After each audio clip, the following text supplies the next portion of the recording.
salah satu kematian yang sangat tragis yang menimpa salah satu personel Linkin Park yang sudah sangat kita kenal, yaitu Chester Bennington.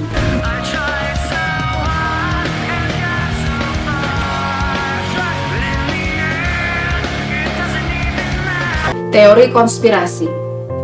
Kematian Chester Bennington bukan bunuh diri, melainkan disebut dibunuh oleh seseorang. Ada video beredar 36 jam sebelum bunuh diri Chester dilakukan.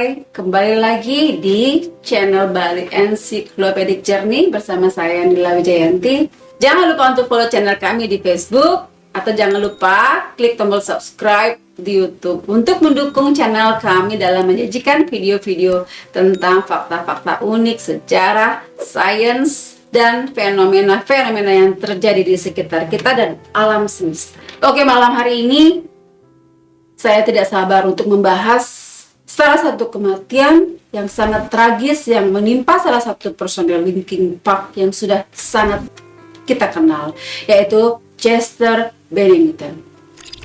Saya merupakan salah satu fans berat dari Linkin Park sejak mereka memulai album pertama mereka hingga terakhir. Vokalis Linkin Park, Chester Bennington, ditemukan tewas di kediamannya di Los Angeles pada tanggal 20 Juli 2017. Berita ini sangat menggemparkan dunia hiburan. Dikabarkan ia mengalami depresi. Chester Bennington pun memilih mengakhiri hidupnya dengan gantung diri. Aksi bunuh diri dengan cara gantung diri sebelumnya juga dilakukan oleh musisi Chris Cornell yang merupakan sahabat dekat dari Chester Bennington dalam waktu yang sangat berdekatan. Dan kebetulannya lagi, di hari kematian Chester Bennington merupakan tanggal lahir dari Chris Cornell. Siapa yang nggak tahu sih tentang Chester Bennington ini?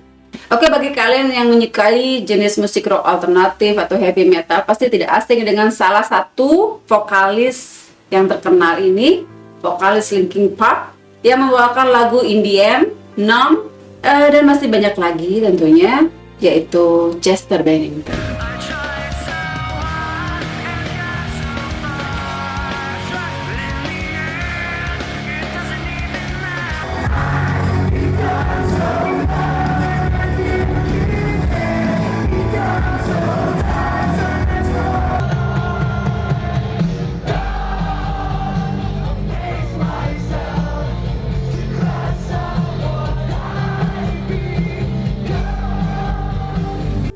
Chris Cornell yang merupakan sahabat dekat dari Chester Bennington merupakan vokalis dari band Audioslave.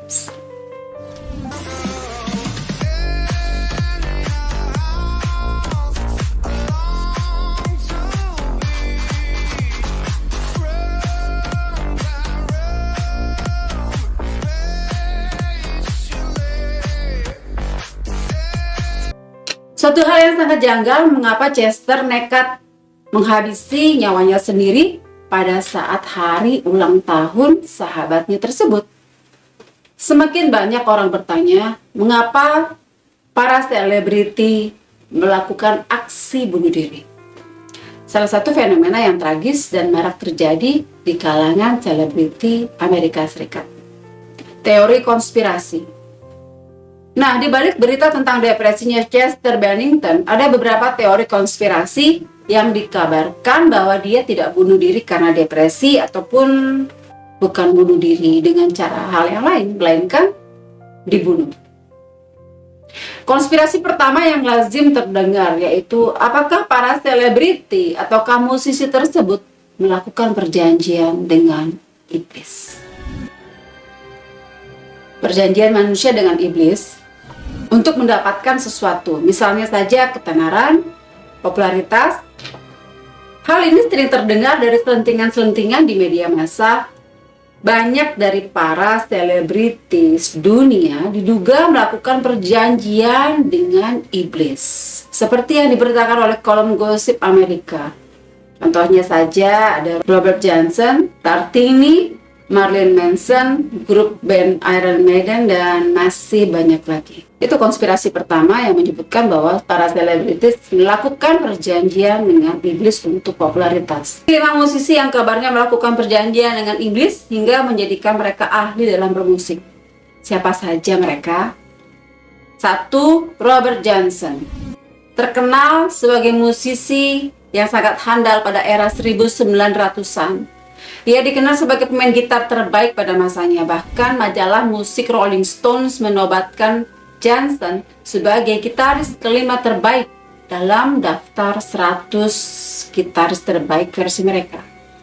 Johnson dipuja lantaran dianggap sebagai tokoh pendongkrak aliran musik blues yang mana belum terkenal pada era itu. Namun, di balik kegemilangannya, isu negatif kerap menerpa dirinya. Jadi, salah satunya rumor bahwa ia melakukan perjanjian dengan iblis agar bisa menjadi musisi yang terkenal dan handal. Rumor itu sendiri beredar karena pada saat masih duduk di bangku sekolah menengah, Johnson sama sekali tidak pandai memainkan gitar, hingga ia mengejutkan publik dengan permainan gitarnya yang luar biasa pada usia 18 tahun. Ketika diwawancara, Johnson pun akhirnya terang-terangan kalau kemampuannya bermusik didapat setelah ia melakukan perjanjian dengan iblis. Hal itu terjadi ketika ia merasa depresi dan secara tiba-tiba bertemu dengan sosok iblis yang ada dalam pikirannya. Iblis tersebut lantas menawarkan bakat musik kepada Johnson jika bersedia menukarkan dengan nyawa sesuai dengan perjanjian yang telah disepakati. Nyawa Johnson pun melayang di usia yang masih 27 tahun. Pihak kepolisian yang menyelidiki kematiannya pun tidak tahu sebab musabab Johnson bisa meninggal dunia. Kemudian tokoh yang terkenal kedua yaitu Giuseppe Tartini, dan ia juga salah satu komposer sekaligus pemain biola terbaik. Tartini mengaku dalam tidurnya ketika ia usai berlatih keras, saat itu Tartini didatangi oleh iblis dalam mimpinya. Iblis tersebut mengklaim jika ia bisa mengubah Tartini menjadi pemain biola terbaik di dunia jika ia bersedia sacrifice his soul atau mengorbankan jiwanya. Jadi saat terbangun Tartini konon langsung bisa mendengar alunan nada yang dimainkan iblis dalam kepalanya, sehingga akhirnya ia bergegas mengambil secari kertas dan menuliskannya menjadi sebuah partitur dari alunan musik tersebut. Namun setelah itu apa yang terjadi? Lagu tersebut menjadi salah satu lagu yang paling terkenal, paling hits yang pernah diciptakan oleh Tartini. Karena diciptakan berkat bantuan iblis, lagu itu pun dikenal dengan nama Devil's Thrill Sonata.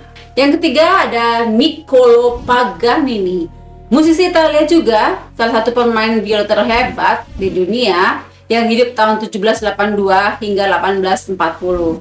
Menurut kesaksian orang-orang yang pernah melihat permainan Paganini secara langsung, Paganini mampu memainkan biola dengan tingkat kesulitan yang hampir tidak bisa ditiru oleh pemain biola yang hidup di masa sekarang. Menurut rumor, Paganini mendapatkan bakatnya tersebut dengan bantuan iblis.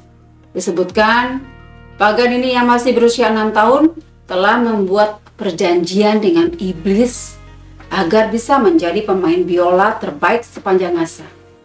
Meski hal ini di luar akal sehat, namun rumor tersebut tidak pernah ditepis oleh Paganini secara langsung. So, kalau nggak ditepis berarti kira-kira apa ya? 4. Marilyn Manson. Marilyn Manson sering dikaitkan dengan pemuja setan atau pemuja iblis. Manson memang terkenal dengan make up seram lantaran musik yang ia bawakan bernuansa hitam atau dark. Semasa kecil, ia disekolahkan di sekolah Kristen. Tapi pada kelas 10, ia memilih keluar karena merasa ajaran yang diberikan tidak sesuai dengan apa yang dipikirkan. Akhirnya, Pihak sekolah saat itu menyebut Manson adalah titisan setan. Keluar sekolah aja dibilang titisan setan ya. Nomor 5, kita punya Iron Maiden. Band asal Inggris ini pernah membuat tour bertajuk Flight 666 atau Flight 666, penerbangan 666. Awal mula band ini dikatakan sebagai pemuja setan gara-gara sampul album The Number of the Beast yang mereka rilis pada tahun 1982.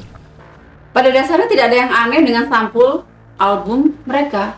Selayaknya band metal pada umumnya, mereka memakai gambar tengkorak dan kesan-kesan lain dalam atau seperti dunia hitam pada umumnya.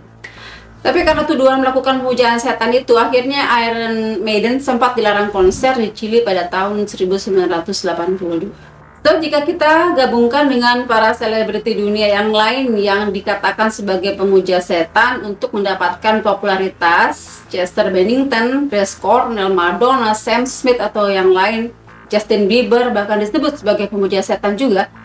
Jadi menurut kalian apakah Chester Bennington dan Chris Cornell tersebut adalah artis yang melakukan perjanjian dengan iblis sehingga mereka memutuskan untuk menghabisi hidupnya, atau mereka benar-benar murni melakukan bunuh diri karena depresi?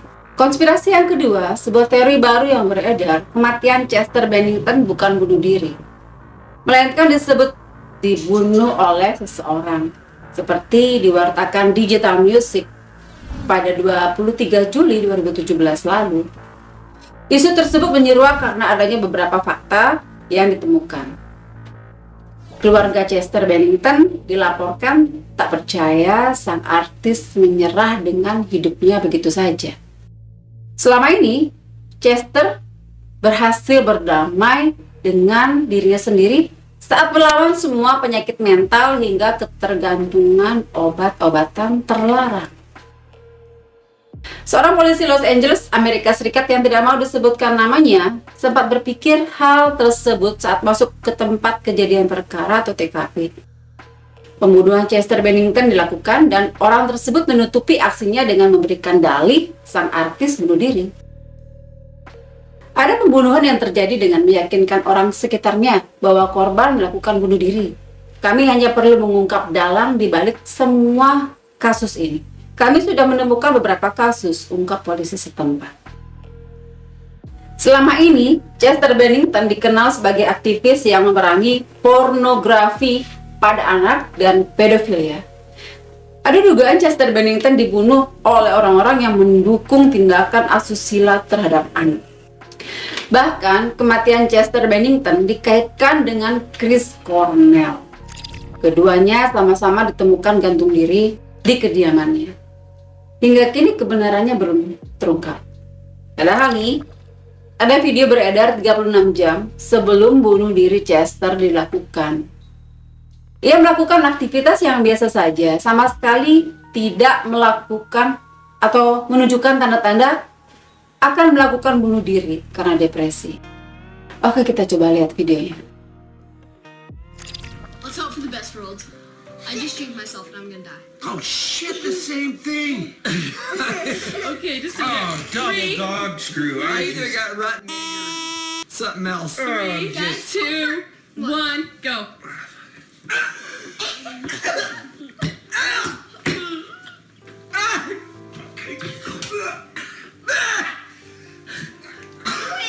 I gotta get cow. I gotta cow in my mouth.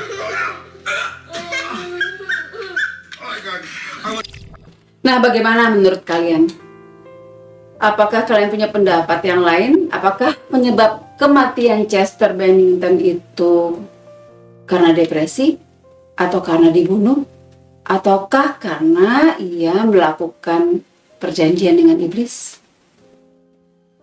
Selanjutnya kita bahas apakah Chester benar-benar depresi. Jadi dilansir dari Psychology Today, penyebab nomor 1 dari bunuh diri adalah depresi. Sebuah jalan termudah untuk meninggalkan masalah dengan mencabut nyawa sendiri yang sebenarnya sangat keliru untuk dilakukan. Sepanjang hidupnya, Chester Bennington memang mengalami sejumlah kejadian pahit yang menyedihkan. Tak hanya saat ia sudah tenar sebagai vokalis dari Linkin Park, namun juga ketika ia masih anak-anak. Sebagian penggemar lantas berasumsi bahwa kejadian-kejadian pahit ini memiliki dampak langsung atas kesehatan mental dari Chester Bennington. Apa saja kejadian yang menyedihkan tersebut? 1. Perceraian orang tua. Chester Bennington mengakui bahwa masa kecilnya adalah saat-saat yang pahit untuknya. Orang tuanya bercerai saat Chester berusia 11 tahun. Dan sejak saat itu ia diasuh oleh ayahnya, seorang penyidik kepolisian yang juga sibuk bekerja. Sementara itu, saudara maupun saudarinya yang lain juga tidak pernah ada di rumah untuk menemani Chester.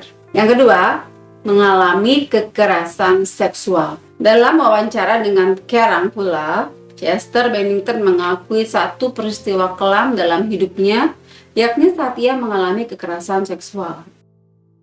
Aku mulai dilecehkan sejak usia 7 atau 8 tahun, kata Chester Bennington. Ia mengatakan pelakunya adalah seorang teman yang berusia beberapa tahun lebih tua darinya. Awalnya mulai dari sentuhan, rasa ingin tahu, hingga kekerasan yang menyeluruh. Benar-benar gila. Aku dipukuli dan dipaksa melakukan hal yang tidak ingin aku lakukan. Ini menghancurkan rasa percaya diriku, kata Chester. Chester Bennington mengatakan kala itu ia tak ingin mengatakan atau menceritakan hal ini kepada siapapun, termasuk kepada ayahnya yang merupakan seorang petugas kepolisian. Seperti kebanyakan orang, aku terlalu takut untuk mengatakan segalanya. Aku saat itu tidak mau berpikir, atau tidak mau orang berpikir aku ini gay, atau aku sedang berbohong. Ini adalah pengalaman yang sangat mengerikan, kata Chester. Chester Bennington menambahkan bahwa kekerasan seksual yang ia alami berlanjut hingga ia berusia 13 tahun. Ia juga tak pernah mengungkap identitas pelaku kekerasan seksual yang dilakukan terhadap dirinya ini.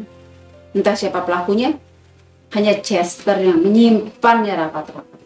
Tanda-tanda Chester Bennington mengalami depresi kian nampak dalam beberapa tahun terakhir.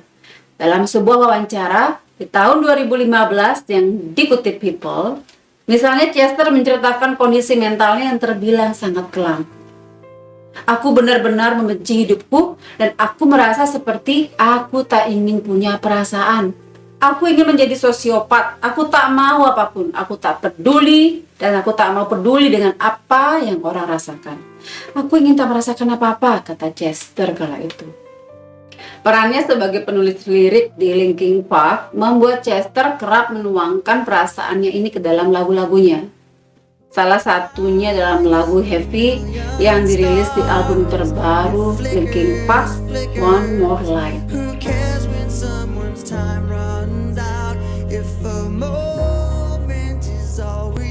Kemudian yang kita bahas tentang kematian Chris Cornell yang ada kaitannya dengan kematian Chester Bennington. Kematian Chris Cornell pada Mei lalu menjadi pukulan berat untuk Chester Bennington. Asalnya, kedua vokalis ini memiliki hubungan yang sangat erat dan dekat. Salah satu buktinya adalah ia menjadi ayah baptis untuk anak lelaki Chris Cornell yang bernama Christopher. Dalam pemakaman Chris Cornell, ia juga menyanyikan lagu Haleluya. Bahkan peristiwa bunuh dirinya pun bertepatan dengan ulang tahun ke-53 vokalis Audioslave tersebut. Setelah kematian Chris Cornell, Chester Bennington sempat merilis sebuah surat terbuka ke media sosialnya yang berisi tentang duka cita dan rasa cintanya yang mendalam untuk Chris Cornell. Anda telah mengilhami saya dalam banyak hal yang tidak akan pernah Anda ketahui. Bakatmu murni dan tak tertandingi. Suara Anda adalah sukacita dan rasa sakit, kemarahan dan pengampunan, cinta dan sakit hati yang terbungkus menjadi satu. Saya rasa itulah kita semua. Anda membantu saya mengerti itu, tutur Chester Bennington. Dilansir dari Psychology Today, Penyebab nomor 1 dari bunuh diri adalah depresi. Sebuah jalan termudah untuk meninggalkan masalah dengan mencabut nyawa sendiri yang merupakan hal sangat-sangat keliru. Depresi merupakan keadaan di mana seakan-akan tidak memiliki harapan hidup atau keinginan untuk meneruskan perjuangan hidup. Jadi, bunuh diri menjadi solusi bagi orang yang depresi. Ada pemikiran orang-orang akan lebih baik tanpa kehadiranku. Seperti yang diungkapkan banyak psikolog saat menangani pasien yang depresi. Pada dasarnya, depresi bisa diobati dengan terapi. Hal yang termudah selain berbicara dengan psikolog adalah bicara dengan orang terdekat seperti keluarga, pasangan, maupun teman yang bisa kalian percaya. Dalam banyak kasus, orang yang bunuh diri tidak menampakkan ciri-cirinya. Hal ini dikarenakan mereka berusaha sebaik mungkin untuk menutupi masalah yang terjadi dalam diri mereka sendiri. Hal terbaik yang bisa dilakukan orang terdekat adalah selalu memberikan dukungan untuk mereka. Orang yang depresi pada momen tertentu akan berhenti berkeluh kesah dan hanya diam, menantikan waktu untuk mencabut nyawa mereka. Kemudian yang kedua yang ada kaitannya juga penyebab orang untuk ingin bunuh diri yaitu impulsif. Penyebab yang satu ini erat kaitannya dengan narkoba maupun alkohol. Pengaruh dari senyawa kimia dari barang tersebut membuat orang menjadi impulsif dan berpikir pendek. Salah satunya ingin bunuh diri untuk keluar dari masalah yang dihadapi. Penyesalan pasti dirasakan oleh orang yang pernah melakukan aksi percobaan bunuh diri, namun keinginannya datang secara spontan. Orang yang kecanduan narkoba atau alkohol biasanya akan mengulang usaha bunuh diri ketika ada kesempatan.